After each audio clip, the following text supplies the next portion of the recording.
Hello viewers, ফক্সিন travellers YouTube channel পক্ষ থেকে আপনাদের সকলকে জানাই স্বাগতম। জায়গাটা কি পরিচিত মনে হচ্ছে? অবশ্যই আপনাদের সকলের সুপরিচিত বিখ্যাত সেই জায়গা রমনার বটমূল। আমরা অবস্থান করছি রমনার বটমূলে। যদি এটা বটগাছ না, কিছুক্ষণের ভিতরে আপনারা বটগাছ দেখতে পাবেন রমনা বটমূলের মূল কেন্দ্রবিন্দু। রমনা পার্ক। রমনা পার্ক বা রমনা উদ্যান ঢাকা শহরের রমনা এলাকায় অবস্থিত একটি উদ্যান। এখানে প্রতি বছর পহেলা বৈশাখের অনুষ্ঠান হয়ে থাকে। এটি রাজধানীবাসীর প্রাত ভ্রমণের মূল কেন্দ্র। এই উদ্যানটি 1610 সালে মোগল আমলে প্রতিষ্ঠা করা হয়। সেই সময়ে রমনার পরিসীমা ছিল বিশাল এলাকা জুড়ে। মোগলরাই রমনার নামকরণ করেন।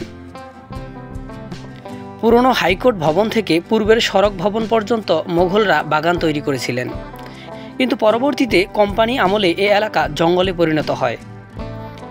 পরবর্তীতে 1825 সাল থেকে ব্রিটিশ কালেক্টর ডাইসের সময় ঢাকা নগর উন্নয়নের বিভিন্ন পদক্ষেপ গ্রহণ করা হয়, যার অন্যতম ছিল রমনা এলাকার উন্নয়ন। রমনা পার্ক বা উদ্যানের আয়তন 68.5 একর। এর ভেতরে একটি লেক আছে যার আয়তন 8.76 একর।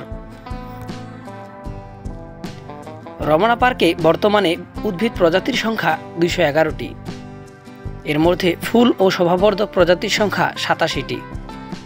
প্রতি বছর বাংলা নববর্ষ পহেলা বৈশাখ ভোরে রমনা পার্কের রমনা বটমূলে বর্ষবরণ অনুষ্ঠান হয়ে থাকে। সাংস্কৃতিক অনুষ্ঠান ছায়ানট এটি আয়োজন করে। ছায়ানট 1967 সালের পহেলা বৈশাখ 1374 বঙ্গাব্দ থেকে এখানে বর্ষবরণ অনুষ্ঠান করে আসছে। 1971 সালে মুক্তিযুদ্ধের সময় বাদে অদ্যাবধি এই উৎসব হয়ে আসছে। বর্তমানে এটি জাতীয় উৎসবে পরিণত হয়েছে। আপামর জনসাধারণ পহেলা বৈশাখ ভোরে রমনা বটমূলে এসে বাংলা নববর্ষকে বরণ করে নেয়।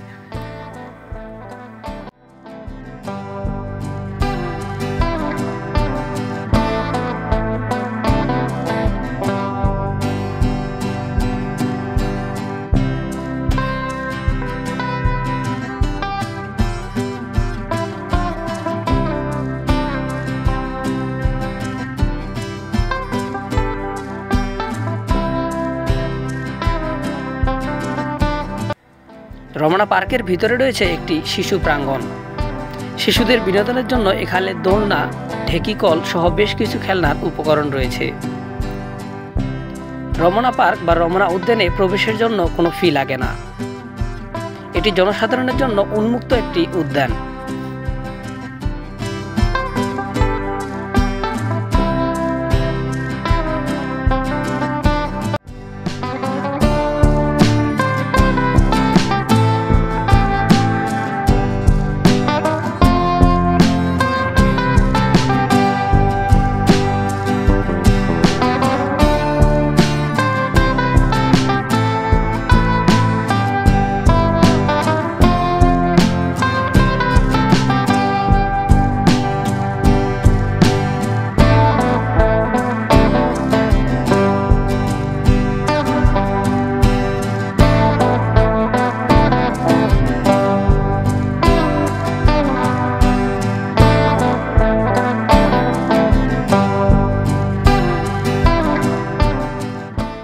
রমনা পার্কে আমাদের এই ব্লগে আমার বড় ভাই, শ্রদ্ধেয় বড় ভাই, উনি হচ্ছেন আমাদের টুরিস্ট গাইড বলতে পারেন, কারণ উনি আমাদেরকে নিয়ে আসছে। আর আমরা যেহেতু ঢাকা শহরে একটু কম আসা হয়েছে, যার কারণে ওনাকে ফোন করা মাত্রই উনি চলে আসছে।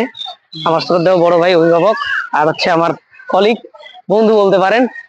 তো আমরা তিনজন মিলেই মূলত আজকের এই ট্যুরটা দিচ্ছি রমনা পার্কে।